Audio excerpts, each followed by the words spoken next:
Alright, in this video we're going to go over the AP Calculus AB 2018 FRQ question number 3.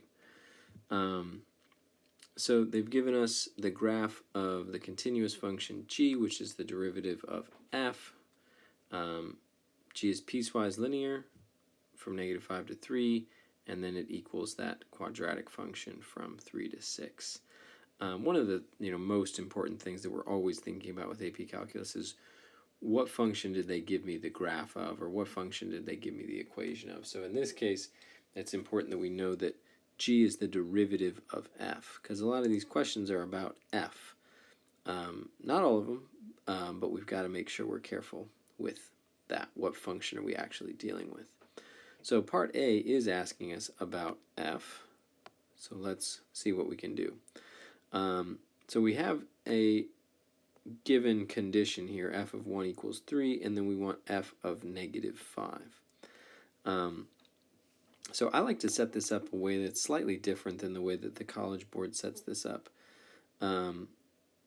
So because the given value has an x of 1, and what we're asked about is an x of -5, we're going to the left across the x-axis here. And so the College Board likes to think about this in terms of a left to right antiderivative, traveling left to right. But there's really no reason that you have to think about it that way. Just think about it as your final position and what was your starting position. To me, that's just way clearer. So that's the way I like to do it. If you like to do it the way the College Board likes to do it, good for you. I'm going to show my way. Okay, so what I'm saying is f of 1 equals f of -5 plus the definite integral from -5 to 1 of g of t dx. Because what we're doing is we're thinking about -5 as the starting value, then having this amount as a displacement, or my net change, and then finishing here. The College Board likes to think about the definite integral from 1 to -5 so that it's a left moving definite integral. To me, that's a little more mental gymnastics than is necessary here. So what we're given is f of 1 is 3. We're trying to figure out this f of -5. But this definite integral here, well, this I can just figure out from the graph. And so as I look at going from -5 all the way to +1, I've got, there's different ways I could split this up, but I've got a rectangle, a triangle, nothing, and then another triangle. And so if I look at that, this rectangle has an area of -5, or -9, excuse me. So this is going to be -9 plus, now this triangle here has an area of -3/2 plus 1, where the 1 is this triangle here.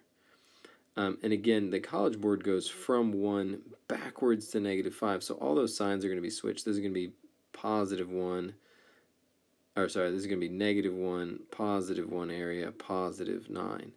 But that's sort of why I don't like to do it that way. So now it's just a matter of solving this equation. Subtract all these numbers over to the other side, and we'll have what f of -5 is. If you do that math, you get 12.5.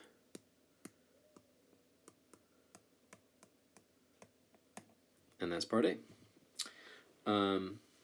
Now evaluate the definite integral from 1 to 6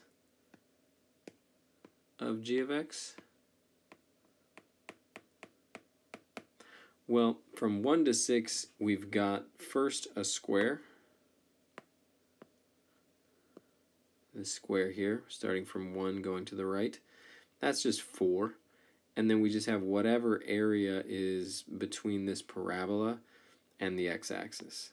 So we're going to just really split this up and say, okay, this is 4, that first square, plus the definite integral from 3 to 6 of 2 times x minus 4 squared dx. This is not a calculator allowed question, so I actually have to do this definite integral here from 3 to 6. This looks like an uglier definite integral than it is. One option is, of course, just to multiply this out, and then it's just a nice polynomial, no problem. Another option is to say, well, yeah, this looks like it would need some substitution rule, some u substitution, but because what's inside is just x minus 4, there's no multiplication, there's no powers, there's no sines, cosines, any of that stuff. I think I can do this without too much difficulty here. Still got my 4 out front. And then this is going to be 2/3 times x minus 4 to the third, just doing antiderivative power rule. And then that's from 3 to 6.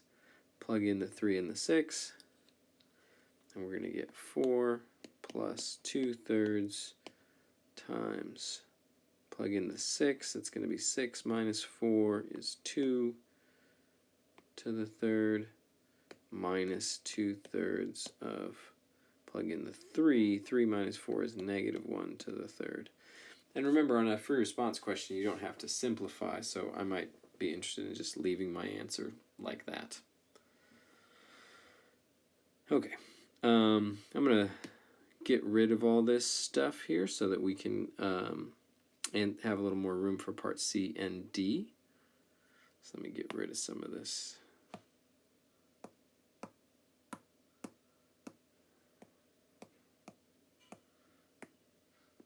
Okay, there we go. All right, so where is the graph of f both increasing and concave up? Well, f is increasing. F increasing wherever its derivative, which is g, is positive. And so I can see, well, that's only sort of the right-hand side of the graph here. All of this, g is positive. To the left, g is negative. And then similarly, f is concave up. F is concave up if g prime is positive, because g prime is f double prime. And another way of saying this is aka g is increasing.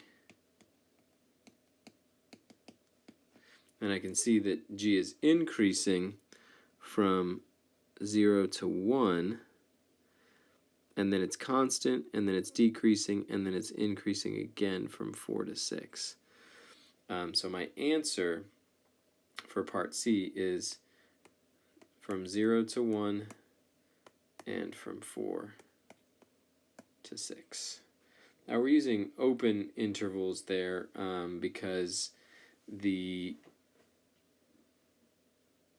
derivative here is undefined. It's not g is not differentiable at both 1 and 3 there.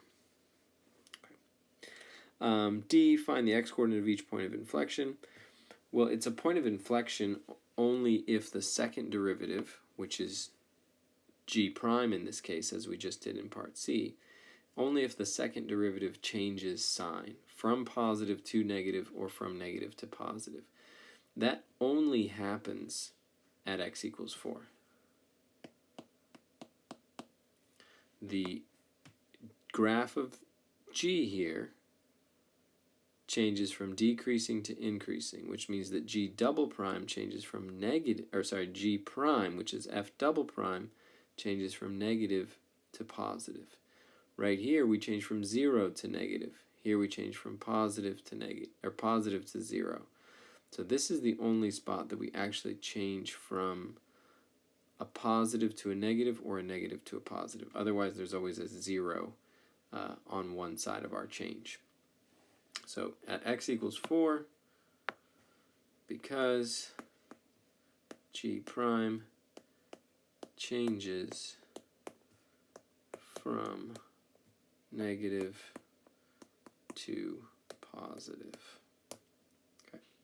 All right, so that's number 3 from 2018.